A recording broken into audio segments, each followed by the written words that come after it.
r/AskReddit. What's that story you've never been able to tell? In 6th grade one night I was like, I really don't feel like going to school tomorrow, so I looked up how to get a fever. I found a tutorial that said to take a bath at the hottest temperature your bathtub will go, and then stay up all night. I decided to try it, and I started the water for a steaming hot bath. It stung to get in it, and I somehow survived it for 30 minutes. When I was getting out I felt dizzy and then I fell on the floor and had a seizure. I woke up and saw the blinding ceiling lights of the bathroom and the first thing I thought was, am I dead? And then I threw up in the toilet next to me and had a migraine for the night. And later found out I got 1st degree burns. So long story short, don't do that. Did you go to school the next day? No. Not for a week. So. Success. If a plan is stupid and it works, then it's not stupid. Around 42 years ago, my little brother was playing with matches and set the woods on fire, burned about 10 acres. Everyone assumed that it was me smoking in the woods, so he and I just let it be me. I took the blame and the ass whooping because dad was kinda rough on the ass whoopings when he was mad. And I didn't want my little brother to have to take it. Being that dad got a little carried away this time, broke my arm. We've just never told anyone the truth. Dude. Your dad is a ducking asshole. Even in generations where beating your child with a belt or similar was considered acceptable, breaking their arm would have been unambiguously considered abusive. When I was 17, I worked at a grocery store with a guy named Brian. Normal guy, mid-20s, lil chub.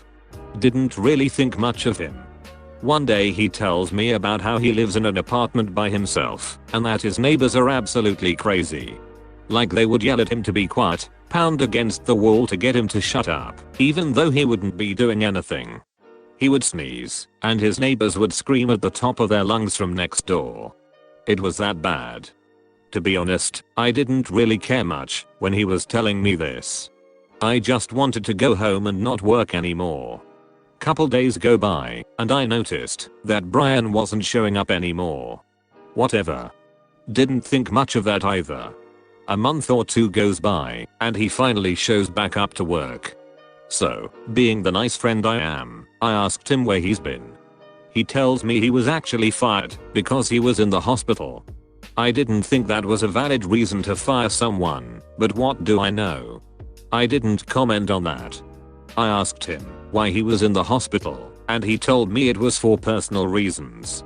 I tell him it was good having him back, and carried on with my day. Fast forward a couple days to me talking to another coworker who was good friends with Brian. He says, "Did you hear what happened to Brian? Yeah, he was in the hospital, and was fired or something. Do you know why though?" "No, he said it was personal." So this is what happened a couple months ago before Brian disappeared. He was at home by himself when his neighbors, surprise, start yelling at him through the walls for being too loud. Brian, telling himself, "I've had enough," decides to call the police and have them deal with it. The police arrived and started talking to the neighbors for quite some time. Hours go by with the police and neighbors. So he calls the police again to ask what's taking so long.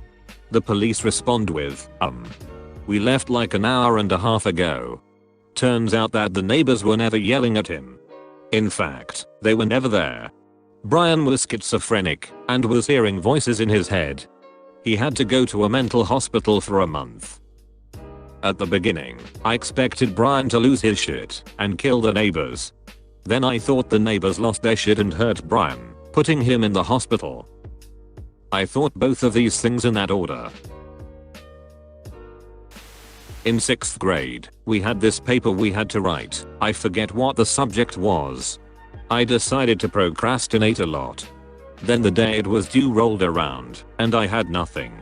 We had to read our papers out loud in front of the class. I was totally prepared to take the 0, but then I realized he wasn't actually taking the papers we used. So I decided to go up to the front of the class with a blank sheet of paper and improvise. I ended up getting an 80. Crazy shit, bro. In the 7th grade, we were assigned to read any non-fiction book and write an essay about it. My dumbass forgot, and in a stroke of genius, improvised a whole ass book out ta thin air. Characters, author, plot, it was all made up. I got a 95 on that assignment. That was the peak of my life. Dude, this is a sign. Write the goddamn book. One of the first times I invited my girlfriend to spend the night at my college apartment, I went to bed early. We are both gamers, but I'm an early bird, and she's a night owl. She reassured me I could go to sleep without her because, little did I know, she had plans to unlock Toad, Toadette, and the special cup in Mario Kart, DD for the GameCube. My apartment complex had very strict parking. There were only 2 parking passes for me and my roommate, but I encouraged my girlfriend to park in the lot anyway, because I'd never seen a friend get towed in the couple of years I lived there. She really didn't want to get towed though, so I promised to pay if she got her car impounded. So I go to bed while she plays Mario Kart all night. Little did I realize she's an absolute freak at the game. I wake up early in the morning to find her passed out from a night of gaming. I fire up the GamerCube to play some Mario Kart with breakfast. Not aware she unlocked almost everything in the game. You got towed. Barely awake she responds, I got towed. Yeah. You got towed last night while I was sleeping. I can't believe it. I got towed? Yeah. Don't you remember? She frantically checks behind the blinds to look outside at the parking lot. I didn't get towed. Yeah, you got Toad and Toadette last night. One of our best moments for sure. The time my mum needed to go back into the house to get a scarf. Because of this we were held back and missed a bus by 10 seconds. That bus then crashed into a bridge at very high speed because the bus driver had mental health problems. It is the closest I have ever been to death. I will never complain about my mum going back to get a scarf in my life again. Holy shit, that is insane. Sometimes you just make it by the skin of your teeth, I guess. You have skin on your teeth? Oh man, my day is ruined. Something similar happened to me. I was driving my cousin and her husband. We were all very young in our early 20s. We were at a stoplight with limited visibility when I was overcome with heat. I was so hot I was compelled to try and take my sweatshirt off at the red light and ask my cousin to help pull the sleeve. It got stuck over my head and I missed the light right as it turned green. I went to hit my gas and her husband yelled, "Wait," from the backseat. An 18-wheeler ran the red and swooshed directly in front of our car. When I was just a boy I was touched when I was getting my haircut. My father had to make a quick run to the ATM. So we were alone. I never realized it affected me that much, and honestly didn't even think about it for years, until I drove by the place where the barber shop used to be, and just felt immense stress. I would never tell my father. He has always been insecure about whether or not he's been a good father to me. This would make him hate himself. Oh boy. I'm in a very similar boat.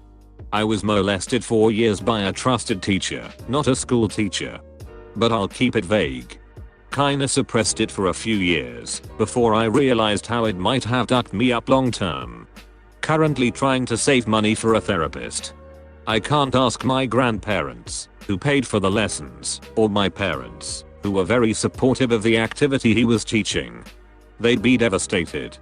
I didn't want to tell anybody then, because I didn't want to be the kid that got molested. Now I hate myself, because I know he had to have done it to other kids and I didn't come forward. He committed suicide a few years ago, and it was some BS reason about his GF breaking up with him. I hope someone blackmailed him into it, the piece of shit. It is not mind-blowing or anything of the sort, which is why I never told it, but when I first started getting sick and couldn't move around the house like usual, my cat would yell at me for 2 minutes until I sat down.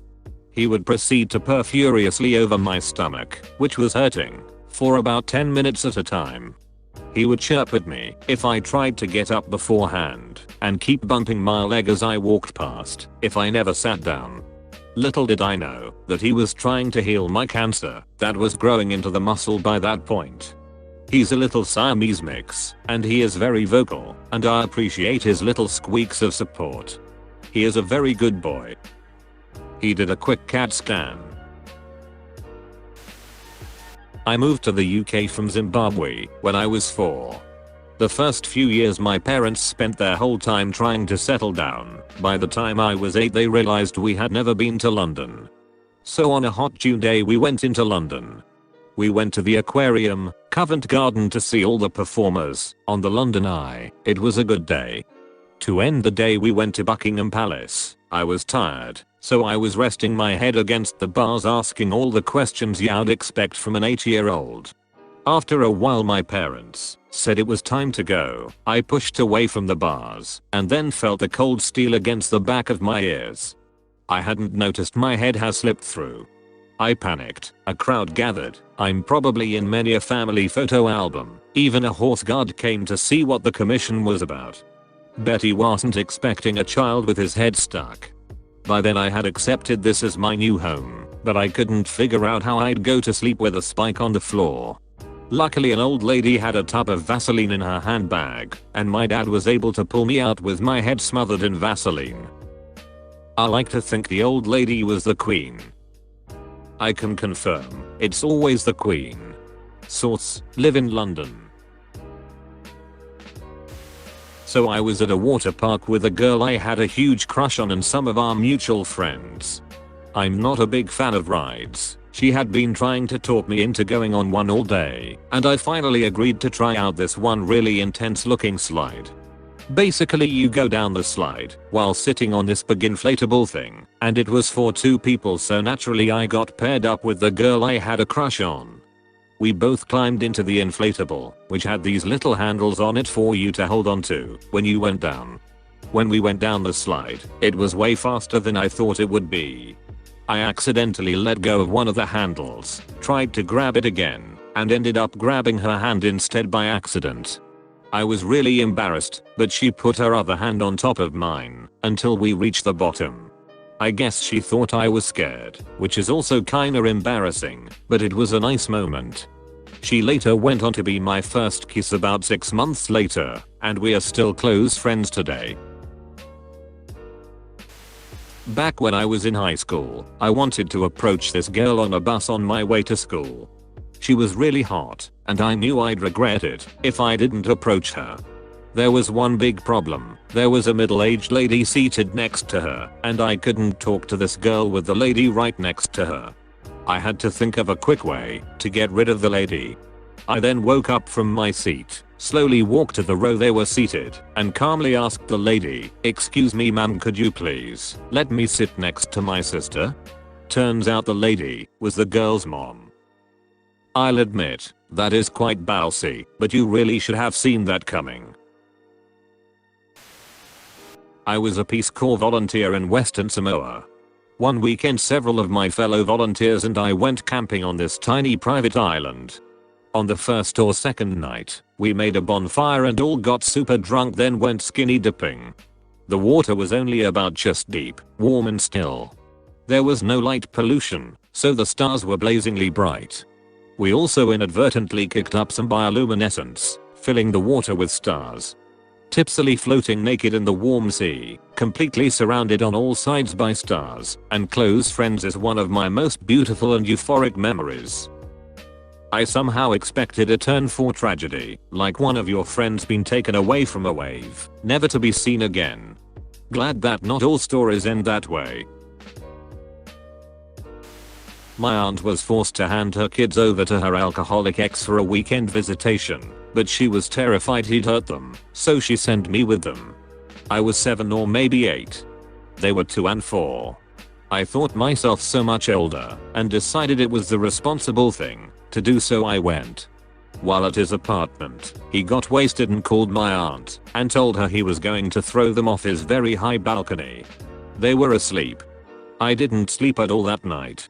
I sat up all night, no small feat at that age, to make sure he didn't kill my baby cousins. Nobody knows. I think about it daily and wonder if it's why I have panic disorder. I wish there were better ways to protect kids in separations.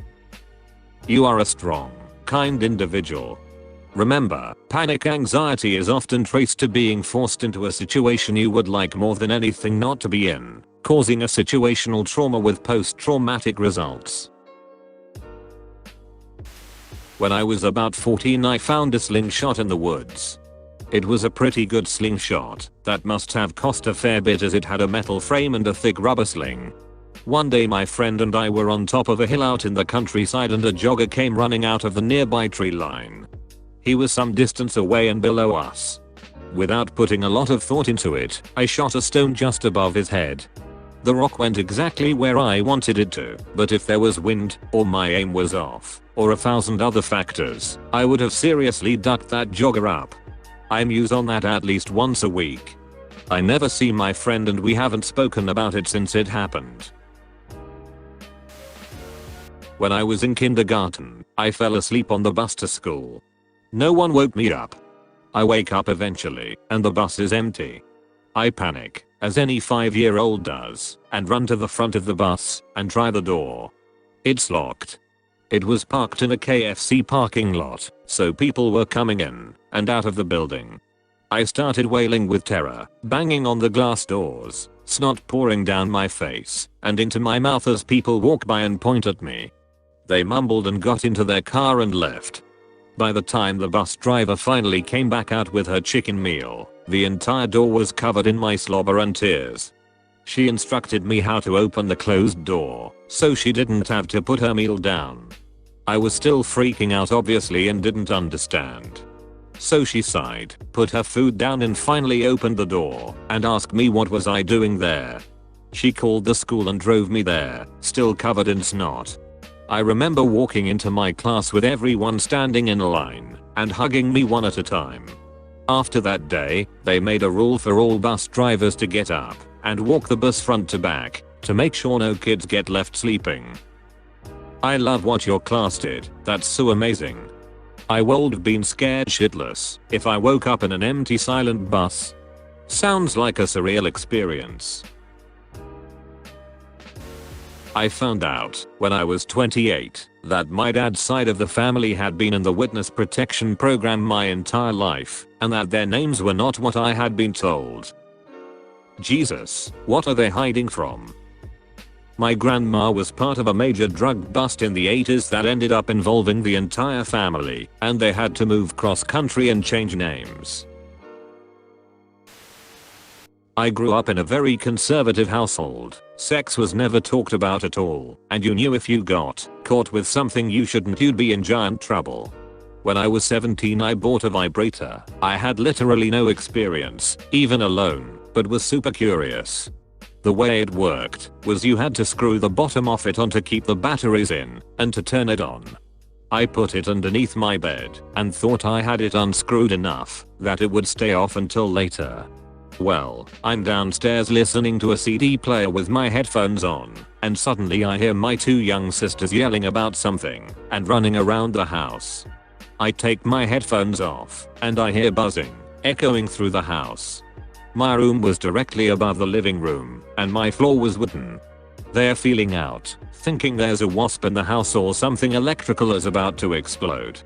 Thank God my parents weren't home, they probably would have figured it out a lot easier. One sister runs upstairs, realizes it's coming from my room, and I dash ahead of her and just throw myself over the bed to feel underneath it. I turn off the vibrator and then tell them my old phone was under there and must have had an alarm on it, which made no sense. It had been months since I changed phones. They don't believe me and think it must be the pipes under my room. They tell my parents when they get home that the pipes freaked out. My family listens closely for months to see if we need to call a plumber. I decided to take my terrible secret to the grave and then 10 years later posted on Reddit. The end. I nearly died at work. I was removing the main supply 200V 3P wire on the machine we just successfully overhauled. The problem is, I wasn't aware that the main circuit breaker was still turned on. I already had the gut feeling to check the breaker, but I was stubborn and proceed to remove the wires. As I removed the second wire, I accidentally short-circuited it, creating a huge spark right in front of my eyes. First thing I did was to check my hand, which was thankfully unharmed, but had visible dark spots due to the strong electric current on the short-circuiting of the wires. Good thing I was half conscious, and went on to turn off the main circuit breaker. Some of my workmates saw, and approached me, while asking if everything was alright.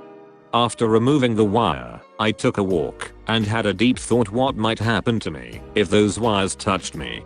I might have suffered a severe third-degree burn, or lose a limb, or died from electrocution. Folks, always be careful and always trust your gut feeling. The night my son was born, my wife lost a lot of blood. In an instant, our delivery room was filled with 25 medical personnel after a rapid response call. My wife was white as a ghost and hardly coherent. I stood beside her holding her hand, while she received emergency blood and plasma and platelets. I was in total shock in the moment, until my wife locked eyes with me and asked, "Am I dying?" I lost it. I'm losing it now typing this. It was the scariest moment of my entire life and I really have trouble reliving it. 8 months later, wife and baby are happy and healthy. Give birth in hospitals. You never know what can go wrong and the staff there saved her life that night.